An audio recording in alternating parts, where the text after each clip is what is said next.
Hello, everybody. Welcome to this week's episode of News for Normies, where I bring you the most important news from the past week in a short amount of time. If you enjoy this video, hit the like button, subscribe, follow me on all the socials. I'll have those in the description down below. And share this with some normies in your life, especially because this one is probably going to get a little spicy, especially right off the jump. So, with the business end getting out of the way, time for the news. So the first part of this is going to be all about Tesla and Cybertrucks. A man in Salem, Oregon was charged by a federal grand jury for allegedly throwing incendiary devices at a Tesla dealership. This is incredible news, as it seems largely Democrat areas are getting tired of this shit. Also, a self-avowed communist was arrested in Las Vegas for attacking Tesla property, like, damaging Tesla cars and probably attacking a dealership, and was charged with arson at the state level. Since he has been arrested and charged, there's probably going to be federal charges coming his way as well. And lastly, if you thought those two were dumb, a man in Texas was involved in a road rage incident while driving his own Cybertruck, where another man in a white SUV was driving very aggressively toward him, almost like he was trying to do like a police pit maneuver on the Cybertruck, which would have been dumb, and also held an object out the driver's side window at the Cybertruck that may have been a gun. That's incredibly stupid to do, regardless of who you are and where you are. But I would say it's even more stupid to do that in Texas because, they don't play that shit down there. So the dude is lucky to be alive after that one, honestly. So if you know people who don't like Tesla, I would advise them to not do stupid shit like that. And I'm going to leave a link to this one down below. The first video link has the video of the Cybertruck incident that I just talked about. You'll have to fast forward to about the 53-minute mark. I left that there as well if you want to go watch that. Thank you to Tim Pool for covering that just last night as I record this. Republicans in Congress are trying to pass a bill that would end the TSA and would essentially replace them with private security at airports. This is awesome, as anybody who's traveled by plane always bitches about TSA. So the more we can cut from the federal government, the better. In a similar manner, Trump wants to defund NPR and PBS because these outlets are essentially government-funded left-wing propaganda at this point. The CEO of PBS was grilled by Jim Jordan over her own tweets that were chock full of left-wing craziness. And Jim Jordan cited to her that out of 87 people that were employed under her, there were 87 Democrats and 0 Republicans. So tell me again how NPR isn't biased when you have 0 Republicans working there. Again, there's a link to a podcast about this. Shout out to Drinkin' Bros that covered this the other day. That's a very easy one to find in the references because they titled it Defund NPR and PBS. There you go. And Jander, shout out to you, bud. The State Department has notified Congress that USAID is closed and the remaining employees have been fired. This is huge as since the start of the Trump administration, Doge has found out that USAID has been wasting a ton of American taxpayer money. And as I've talked about on here before, USAID has funded a ton of left-wing NGOs that in turn fund left-wing politicians and then result in a lot of the bullshit we're dealing with today. Not to mention that, but USAID has also been involved in toppling governments all across the world to then prop up a new regime that is friendly to the U.S. for some time, but then becomes a problem. Looking at you, Ukraine. So USAID gone, closed, bye-bye. better off for the American people and better off for the world. This is an interesting one here. President Trump signed an order that would require proof of citizenship in order to vote. While I agree with the sentiment, I'm not entirely sure how this will be enforced, especially with states like California, who made it illegal to ask for identification at the polls, which is insane in and of itself, but that happened. So, yes, I agree that only citizens of the United States should vote, but how that's going to work, I'm not sure. People be like, oh, you just show your driver's license or whatever. Okay, well, you can get a driver's license even though you're not a citizen here, so that kind of rules that out. But anyway, I'm getting in the weeds. More good news. President Trump has announced an additional 25% tariffs on imported cars, all while several automakers have announced new investments into the United States economy. One being Honda announcing that they are going to build a new manufacturing plant for Honda Civics in Indiana. This is awesome, as this will reinvigorate the American manufacturing sector of the economy, provide jobs for people, and overall make our country stronger economically and overall. So this is awesome. Keep it coming. But if you drive a Honda Civic, just know I hate you. And I have a theory that 99.99% of Honda Civics drive like assholes. Feel free to disagree with me on that one. All right.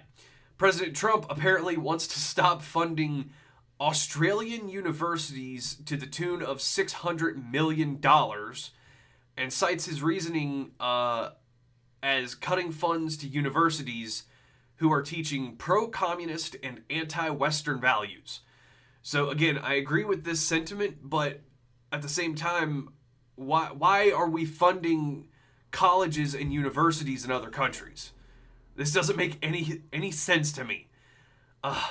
Especially when people, talk about how expensive college here is in the U.S. I'm like, well, there's your answer, because we keep funding everybody else's bullshit instead of our own. Okay, anyway, moving on. Illegal immigration, everybody's favorite topic. A judge recently said that, quote, Nazis were treated better, end quote, than the gang members who have been rounded up by federal law enforcement. In response to that, I would like to quote our vice president. I don't really care, Margaret. Not that the judge's name was Margaret, but that was J.D. Vance's quote.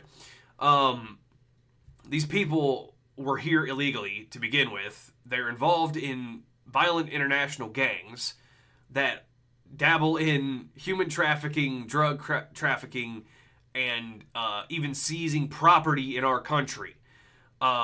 So at this point, I don't care. I get them out of here.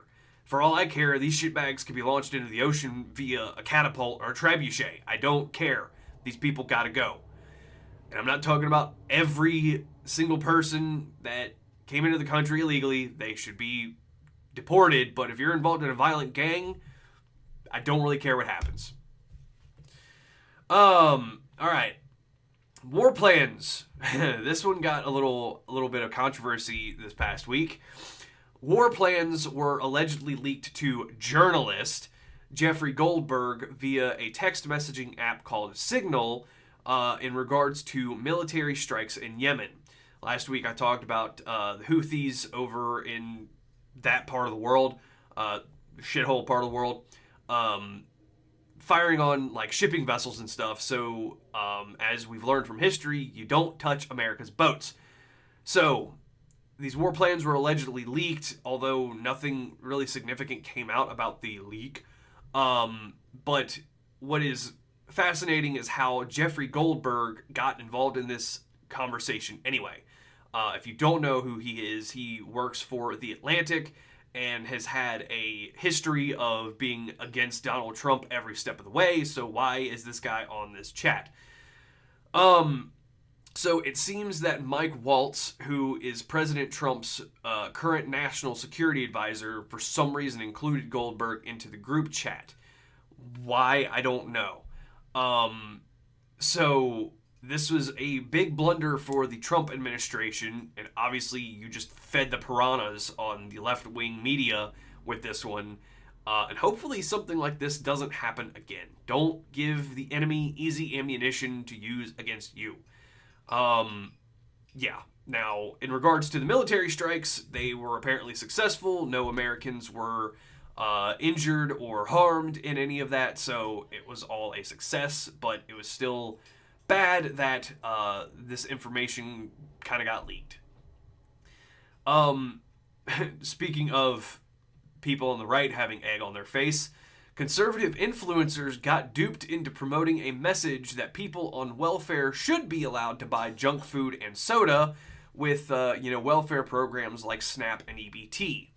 Apparently, they were paid by a company called Influenceable to do so. So if you heard anybody this past week saying like, "Oh, it's a person's right to buy whatever they want with welfare and stuff," like they were paid to do so. So you can tell whether or not they actually believe the things that they're saying or not. I can let you know right now, I'm not being paid by anybody to do this shit. I'm doing it on my own accord. So I can tell you that, in my opinion, I agree with those who want to end junk food for welfare recipients. If you want treats, get a job and work for it. I probably shouldn't say this on video, but I'm going to. There was one time I was at the grocery store and, having a job and not a welfare recipient, I have to budget my shit and buy, the store brand things to save money on foodstuffs. But then I see the person in front of me has a cart loaded to the top with crab legs and all kinds of treats and goodies. And I'm like, interesting. Bet you're not working for that. So anyway, moving on. Kind of in the same vein, RFK Jr. wants to put an end to pharmaceutical advertising on TV. And I completely agree with this one too. It's a running joke at this point, and I think there was a stand-up comedian, might have been Jeff Foxworthy, I'm drawing a blank, that anytime you see an ad on TV for some sort of new medication, it always says, "This medication can help clear up your problem in 4 to 8 weeks, but side effects may include sudden blindness, internal bleeding, and death." Like, I think I would rather just deal with itchy skin. Maybe use some lotion or something. And I remember a couple months ago, I saw an ad for a pharmaceutical drug on TV that didn't even specifically address a medical problem. It just said, ask your doctor if this is right for you. But it's like, it didn't say it was for like IBS or eczema or chronic dandruff or something. Like, it was just an ad for a medication. Ask your doctor if this is right for you. So, while I appreciate modern medicine and appreciate things like Zyrtec and ibuprofen and Tums and Zicam, which I'm currently taking, if you can't tell, I've got some nasal stuff going on. We all know that the big pharmaceutical companies profit off of making people more fucking sick. Like, the Sackler family did this in the 80s and 90s with the opioid epidemic. So, at this point, these companies need to be cut off at the knees and be made to pay for the suffering that they've put on the American people and the world.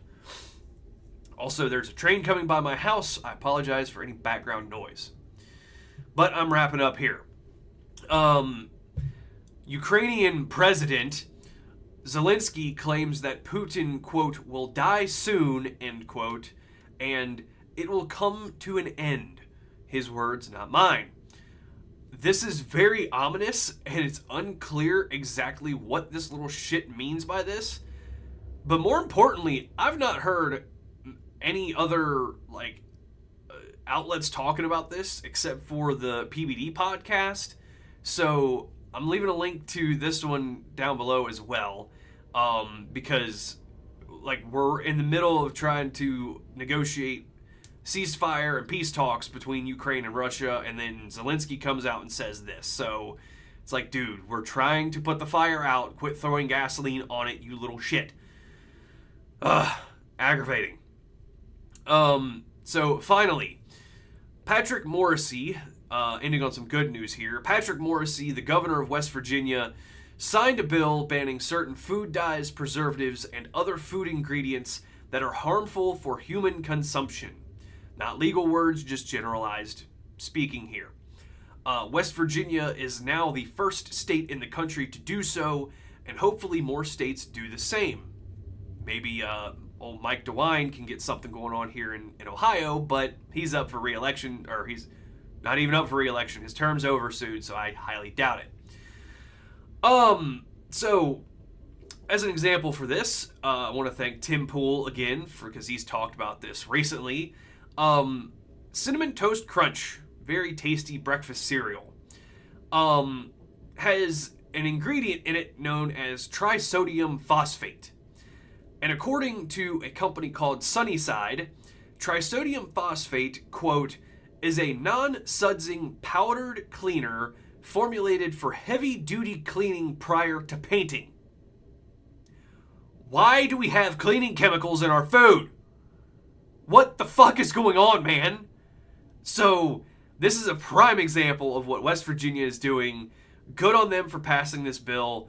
And again, hopefully more states do so. And maybe even federal action needs to be taking place because, boy, that is crazy. And again, I'm leaving a link to this company's website as a reference here because the first one that came up was Wikipedia, but I'm like, no, not trusting Wikipedia. Nobody should trust Wikipedia. We were taught that in high school. Don't cite Wikipedia for your papers. So I went to the second link that came up, and it was Sunnyside Corp that has this chemical agent for sale.